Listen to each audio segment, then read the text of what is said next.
Amolongo, Nimawitimi Saipah. Jumpa kembali bersama saya Vera Halik dalam Mereka Bicara. Berkaitan dengan Hari Kartini, Raden Ajeng Kartini, di hari ini spesial untuk semua yang ada di rumah. Tong akan berbicara berkaitan dengan perempuan, emansipasi perempuan dan juga perempuan modern di tahun 2026. Seperti yang kita ketahui bahwa perempuan menjadi tonggak ataupun juga dasar dari sumber daya manusia yang ada terutama di Kabupaten Mimika. Dan di edisi hari ini saya sudah bersama dengan salah satu dari sekian banyak dokter yang pastinya kita orang kenal banyak dokter-dokter perempuan maupun juga laki-laki ya, bapak maupun ibu yang ada di Kabupaten Mimika. Tapi pastinya saya merasa bahwa kita sudah tidak asing lagi mengenal salah satu dari sekian dokter. Siapa beliau? Hari ini saya sudah bersama dengan Mama Dokter. Kalau saya panggil Mama Dokter, tapi saya yakin yang di rumah juga panggil Mama Dokter. Selamat pagi, selamat siang, sore, dan malam. Apa kabar tentunya? Kabar baik. Saya Dr. Eni. Yep. Senang sekali mendapat kesempatan bisa ngobrol santai dengan anak Vera. Ya, jumpa kembali tentunya ya. Dan pastinya sehat hari ini, Mama Oh, Dokter. sehat. Mama Dokter, ini kalau yang di rumah orang bilang, Mama Dokter Eni, kita jumpa lagi setelah sekian lama. Apalagi yang di daerah jauh-jauh, di pesisir, di pegunungan. Mungkin lama juga Mama Dokter mungkin tidak berkunjung ke sana kah atau bagaimana? Iya, memang sudah lama tidak berkunjung. Tahun lalu Yep. saya sempat dengan Bapak Bupati dan Mama Bupati beserta Forkompinda. Kita semua jalan mulai menyisir dari Potawai Buru sampai ke Wakia kalau tidak salah. Beberapa hari lihat keadaan di sana dan memang banyak hal yang harus kami dokter bergerak. Oke, Mama Dokter, ini berkaitan dengan Hari Kartini. Kartini yang pastinya menjadi perempuan pertama di Indonesia, di mana habislah gelap terbitlah terang. Dan itu ada harapan untuk perempuan-perempuan. Terutama saya tidak berbicara dengan terkait dengan perempuan yang ada di luar sana, tapi saya ingin bertanya ke Mama Dokter berkaitan dengan bagaimana tanggapan Mama Dokter terkait dengan emansipasi wanita atau emansipasi perempuan, perempuan-perempuan Papua yang ada di tahun 2026 dengan melihat mulai dari kultur, adat, budaya seperti apa? Baik. Bicara tentang perempuan, saya mungkin angkat tentang perempuan Amume Kamoro dulu. Karena kan sebagian besar waktu saya melayani adalah di daerah ini. Ya. Nah,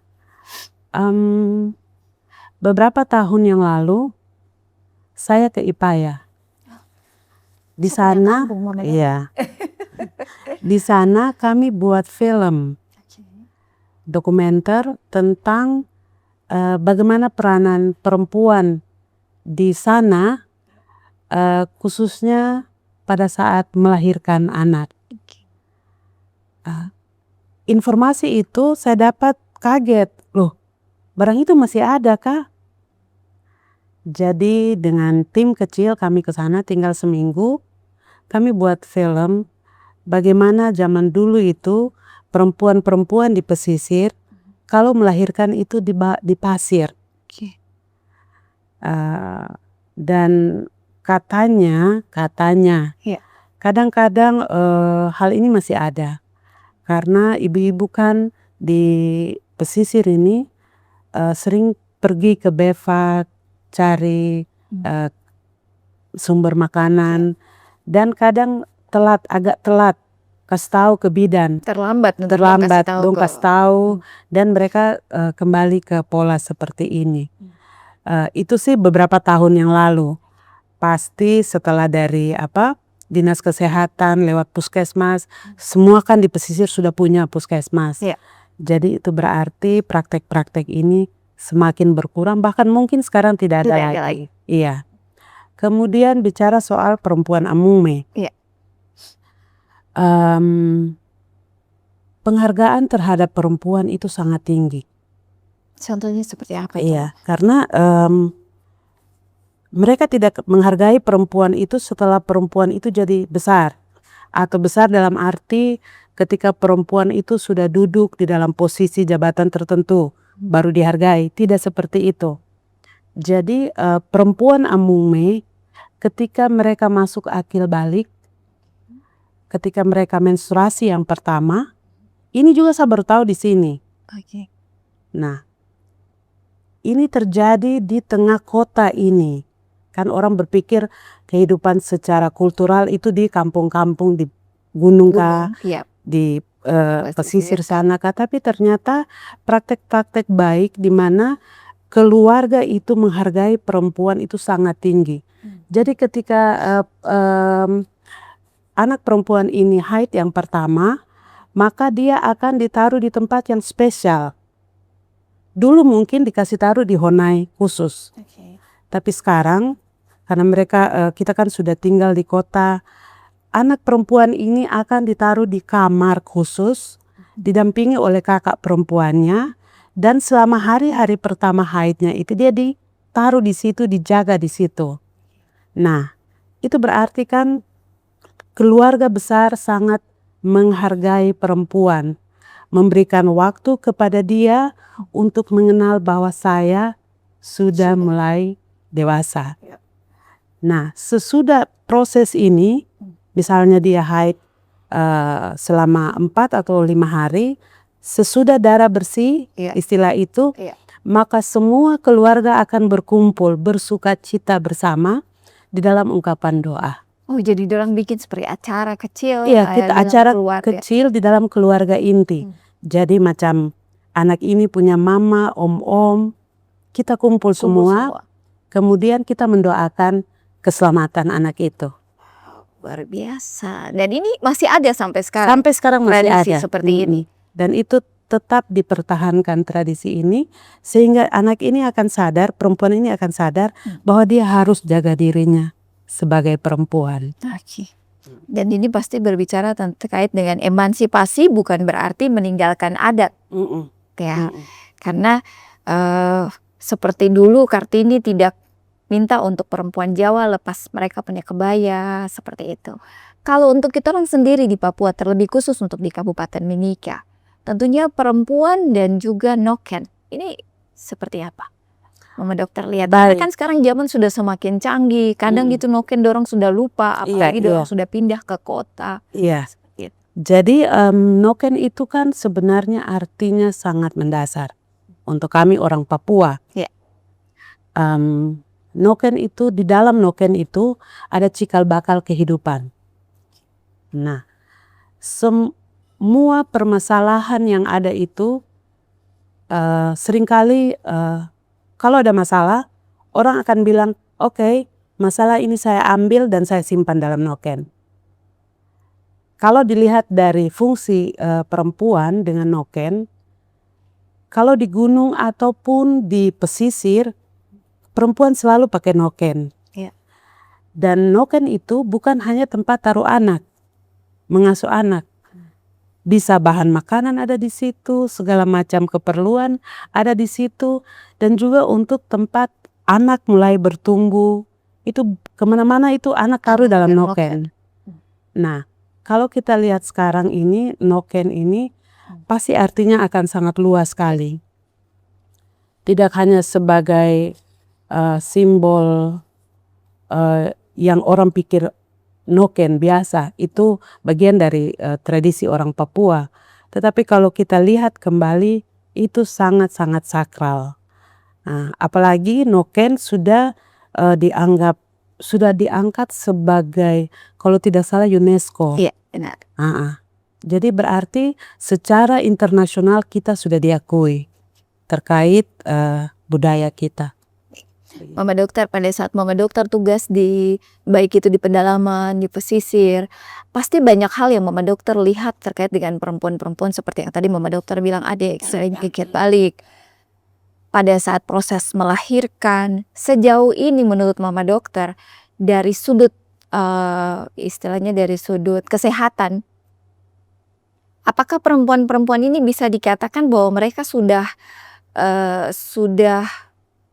berada di taraf yang mereka sudah maju, sudah bisa meninggalkan apa yang dulu mereka lakukan, seperti tadi budaya melahirkan di pasir dan lain sebagainya, terkait dengan perjalanan dari tahun ke tahun ini menurut Mama Dokter sendiri? Saya pikir perempuan-perempuan Papua mereka tetap akan ada di dalam lingkup budaya mereka. Tetapi banyak kesempatan, peluang yang sudah diberikan baik lewat gereja maupun lewat pemerintah dengan kasih tahu ke mereka, kamu harus sekolah, kamu harus belajar supaya banyak hal yang bisa dicapai dengan sekolah. Contoh saya, nah bukan saya mau sombong ya, tidak, tapi saya mau cerita saja untuk yang ada di rumah. Iya. Jadi saya datang dari suku Yali. Suku Yali itu dari mana, Mama? Pasti ada yang tanya. Iya, Suku itu Yali. di Yahukimo. Yahukimo. Iya. Oke. Nah, waktu saya mulai, jadi saya memang betul-betul lahir di daerah pedalaman. Kemudian setelah usia sekolah, orang tua angkat saya bilang, oh harus pergi sekolah. Kalau tinggal di sini, di kampung ini, kopi susu keluar, laki-laki langsung datang bawa babi, bayar mas kawin. Mas kawin langsung. Jadi istilahnya ini langsung ada yang masuk minta, Iya, langsung kawin kayak iya toh. nikah langsung. Karena sudah tidak ada, ya pada waktu itu kan sekolah masih sangat taraf pendidikan, sudah ada sekolah, tapi belum seperti sekarang. Maka saya pergi bersekolah jadi dibawa keluar dari kampung, dibawa sekolah di Manado. Jadi di sana dari SD, SMP, SMA sampai jadi dokter, saya di sana. Nah, pada saat itu saya ini keriting hitam sendiri di antara anak-anak Manado. Yang kulit putih. Iya. Nah, jadi di situ saya tiap kali, kita kan dulu kalau habis ulangan kan ditempel di nilai-nilainya. Langsung kalau pada saat itu tiba, saya akan berdiri di muka, saya langsung bilang, saya nama paling atas. Dan itu dari SD sampai SMA seperti itu. Jadi sebenarnya mungkin secara psikologis itu saya mungkin berpikir, aduh saya sendiri, cara saya untuk bilang ke mereka bahwa saya ada dan saya bisa. Nah, gitu. Dan kadang mungkin bahkan bilang, oh ini paling lain, dia mampu kan, dia bisa kan? Waktu kecil itu jadi yang waktu lalu Surabaya, dong bilang bahasa itu saya langsung senyum saja. Saya bilang, barang itu saya lewat. Barang selewat. Dan itu jadi apa? Karena lain sendiri kan? Iya, betul. Jadi sering ya bahasa-bahasa itu juga ke saya. Iya. Tapi saya bilang, kau bilang apa? Ngana bilang apa? Bebas ngana. Kayak begitu. Jadi itu yang memotivasi saya. Walaupun jadi untuk anak-anak sekarang ya, kalau kan sekarang banyak anak-anak yang pergi sekolah keluar. Iya. Dari SMP, SMA dong pergi, misalnya yang di Manado. Saya melihat bahwa emansipasi antara anak-anak kita yang kemudian bergabung dengan anak-anak di sana, mereka sangat kompak karena anak saya juga sekolah bersama dengan mereka dan mereka bilang malah kalau dong mau gaya dong lebih dari anak-anak lain. Begitu, jangan tanya. Begitu. Mama Dokter, tadi kan Mama Dokter cerita bahwa mulai dari SD, SMP, SMA, Mama Dokter ada di luar. Terus perbedaan antara sa kulit hitam, sa rambut keriting dengan dong yang badan putih terang. Ini kita terlalu bicara rasis, tapi tong bicara terkait dengan kenyataan yang ada ya. Selama Mama Dokter punya proses perjalanan ini, bagaimana Mama Dokter melihat apakah sebelum mama dokter jadi dokter, kenapa memilih jadi dokter? Kenapa tidak pilih jadi yang lain saja, jadi pilot kah, jadi karena kan orang bilang, masih ada pekerjaan lain, ini dokter ini berarti ini otak Iya. harus cerdas, pintar dan lain sebagainya. Terus, Jadi itu sebenarnya cita-cita ini sudah ada sejak saya kecil. Jadi jadi saya besarnya itu di lingkungan misionaris, di lingkungan rumah sakit. Jadi kan tiap hari terpapar dengan aktivitas orang tua angkat saya di sana. Jadi tiap hari saya bisa lihat dari masih kecil, dari baru merayap sudah hidup di rumah sakit sebenarnya. oke. Jadi saya sudah lihat, oh begini, oh ini ada, sudah biasa dari kecil. Kemudian orang tua saya yang juga tenaga medis, orang tua angkat saya, dia sering jalan ke kampung-kampung, pergi timbang-timbang bayi, pergi periksa ibu-ibu hamil. Jadi ini kecil ini ikut, bahkan waktu masih sangat kecil, nanti ada yang gendong saya taruh di noken, baru saya ikut torne. Oh, Jadi itu sebenarnya, sebenarnya sudah dari baru lahir jadi sudah sudah tahu. sepertinya mendarah Iya, daging sudah dan memang sudah tiap kali waktu kecil ditanya mau jadi apa, dokter, gitu. Oke. Dan sekarang juga menjadi ketua IDI. Mungkin mama dokter bisa cerita sedikit untuk dong yang ada di rumah terkait dengan IDI ini apa? Baik, IDI ini adalah Ikatan Dokter Indonesia singkatannya.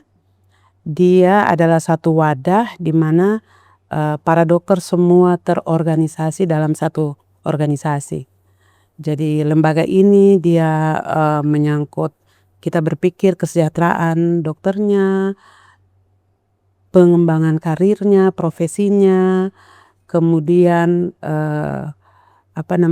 hal-hal yang berkaitan dengan administrasi ketika mereka mau praktek atau apa. Jadi kita yang bantu mereka ngurusin.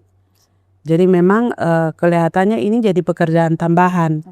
Tetapi kalau saya berpikir itu bukan pekerjaan tambahan. Ketika diberikan mandat oleh teman-teman, langsung di dalam saya punya kepala ini langsung, ini yang saya bikin tek tek tek tek tek tek, langsung ada. Oke. Nah ada pertanyaan kok kira gampang kah? Saya bilang barang yang susah itu kenapa tong mau barang yang gampang kenapa tong mau bikin susah? Yang penting adalah ketika kau punya goal yang jelas, bagaimana saya punya sejawat dokter ini bahagia kerja di Tanah Amungsa ini, kemudian ketika mereka pergi sekolah dong kembali lagi ke sini, kemudian bagaimana mereka bisa, kan sebagian besar terkonsentrasi dalam kota. Nah teman-teman ini waktu saya harus bawa kata-kata di acara pemilihan Muscap kemarin baru saja minggu lalu, tanggal 12, saya bilang siap-siap ya, kalau saya yang jadi kita akan banyak turun ke pantai. Oke. Atau Ini gue jadi janji untuk yang ada di iya, jadi seperti itu karena saya ingin dokter-dokter itu bukan hanya pagi siap pergi ke tempat pelayanan, pulang capek tidak bikin apa-apa. saja kayak itu. Iya, tetapi karena pasti anak-anak teman-teman yang jadi dokter ini pasti mereka waktu mau jadi dokter dalam hati itu ada rasa kepedulian yang tinggi. Jadi dokter itu tidak gampang, memang di sekolah tidak gampang. Tetapi bagaimana ketika misalnya di rumah sakit RSUD ini, dokter-dokter yang jaga di UGD, bagaimana mereka punya waktu itu betul-betul habis untuk pelayanan. Mungkin untuk waktu tidur pun sudah tidak ada. Jadi memang jadi itu yang harus ditahu sama orang-orang banyak bahwa profesi dokter ini dikatakan mulia. Karena memang seperti contoh saya waktu pendidikan saya jadi dokter tahun 2002, kemudian ada 2 tahun saya bekerja di Manado. Itu saya dipercayakan untuk bertanggung jawab terhadap hampir 200 pasien di bagian penyakit dalam di salah satu rumah sakit di sana. Jadi ceritanya waktu saya selesai, selesai, saya bisa santai main-main. Nah Di Manado itu saya juga besar di lingkungan rumah sakit ini. Sehingga para dokter-dokter senior saya itu seperti orang tua. Nah, salah satu dokter Haryanto namanya, lihat saya, ngana su dokter toh? Iyo, jalan-jalan atau mau kerja? Langsung bingung gitu dong. Baik, besok kerja. Langsung. Teman-teman yang selesai dengan dokter masih jalan-jalan, saya langsung dipaksa kerja. Dan langsung pegang 200 pasien pada saat itu. Jadi dan waktu itu dari dokter dia ajarin saya dulu, kemudian dilepas pasiennya ke saya. Jadi perawat-perawat laporannya ke saya terus 1 kali 24 jam. Nanti kalau ada apa-apa lanjutkan ke beliau sebagai spesialis penyakit dalam. Kejadian ini membuat 2 anak saya, ketika saya bilang kamu jadi dokter kah ganti mama? Dokter, cukup mama saja. Kita tidak, karena mereka lihat 2 tahun pertama itu. Jadi esensinya seperti itu. Jadi kita bukan minta dihargai, dihormati, tetapi tolong lihat bahwa profesi dokter ini, mungkin orang lihat, oh dokter, orang sekarang berpikir dokter itu duit. Iya. Tapi tidak seperti itu. Jadi mungkin itu yang saya mau bilang tentang profesi dokter. Oke, Mama Dokter, berkaitan dengan emansipasi wanita, perempuan, Hari Kartini. Sebelum kita akan close tentunya, Mama Dokter, pasti ada cerita-cerita sedih. Berkaitan dengan Mama Dokter punya perjalanan sebagai seorang dokter. Ini perempuan, bicara emansipasi, bicara gender, bicara kesetaraan. Oh iya. Seperti itu. Satu kali di RSMM, jadi begitu 2 tahun pertama itu, Dokter Haryanto bilang, sekarang kau waktu pulang. Layani kau punya orang-orang di Papua. Malas, tidak mau. Dipaksa. Ini tiket hari Rabu kau berangkat. Datang dibilang ke Timika. Begitu sampai dari atas pesawat saya lihat, aduh masih hutan. Apa yang saya bisa lihat dapat di Timika? Aduh. Kemudian saya kan besar di sana, hampir tidak selalu, hampir tidak pernah pulang, hanya dalam keadaan-keadaan tertentu. Pas sampai di Kuamki Baru ini, saya lihat babi besar lewat. Tuhan, apa itu? Jadi kaget-kaget. Nah, kemudian sang dokter bilang begini, sudah kau coba 3 bulan dulu. Kau layani kau punya orang-orang dulu. Kalau memang kau tidak mau, kau pulang toh di Tomohon, Manado. Nah, ketika mulai terlibat dalam pelayanan di rumah sakit, kemudian ditanya 3 bulan kemudian, saya bilang, saya di sini saja. Jadi kemudian di situ saya lihat bagaimana saya punya orang-orang sendiri, ada kearifan-kearifan yang mereka kasih lihat ke saya, yang aduh anak dokter kita mau pulang dulu, mau pulang bikin, kita mau berdoa dulu, doa adat. Nah, kesini baru saya paham doa adat itu seperti ini. Dan ya sudah, memang bagian dari kepercayaan yang tidak bisa kita dokter-dokter di sini bilang, doa-doa adat apa? Kok sakit begini tidak bisa. Jadi adat dan medis itu harus sejalan. Sehingga ketika para pasien kita layani itu, mereka rasa dihargai. Mungkin kita bisa berpikir orang adatnya, tapi sebenarnya ketika kita memberi keleluasan kepada mereka, itu mereka akan lega, sehingga sel-sel dalam tubuh pun akan lega dan kesembuhan itu bisa terjadi. Selain tentu kita selalu bilang itu kesembuhan itu dari Tuhan. Kalau hal-hal sedih mungkin satu kali satu kampung datang protes saya di RSMM. Gara-gara saya ambil dong darah, baru dong bilang, dokter kok ambil kitong darah itu drum-drum. Drum-drum Jadi jerigen. Kok bikin apa kitong darah? Saya bilang, waktu itu pertama saya masih belum tahu toh. Itu untung ada Dokter Paulus yang dulu direktur RSMN. Saya langsung lari sembunyi di belakang Dokter Paulus. Dokter Paulus jelaskan baik-baik. Dan sampai sekarang ini suku yang paling keras di sini, saya tidak perlu sebut apa. Sampai sekarang kalau bertemu, aduh anak dokter. Jadi seperti itu. Siap.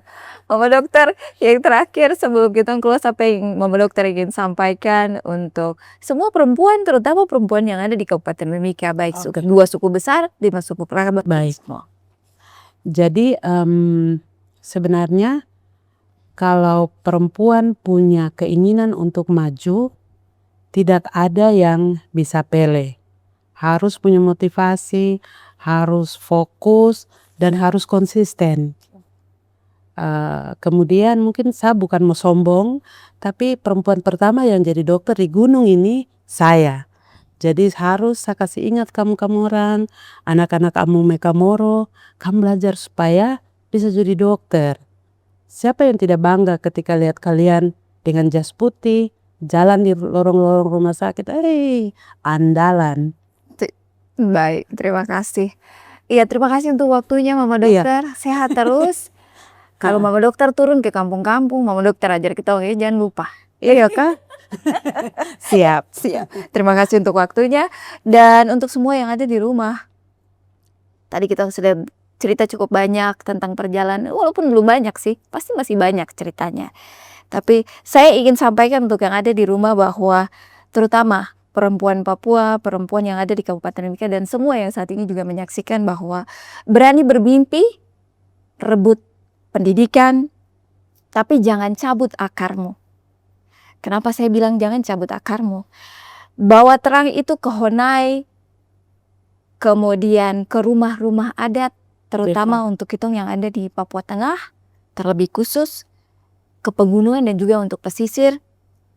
Karena satu perempuan Papua, dia maju, dia akan angkat seluruh keluarganya.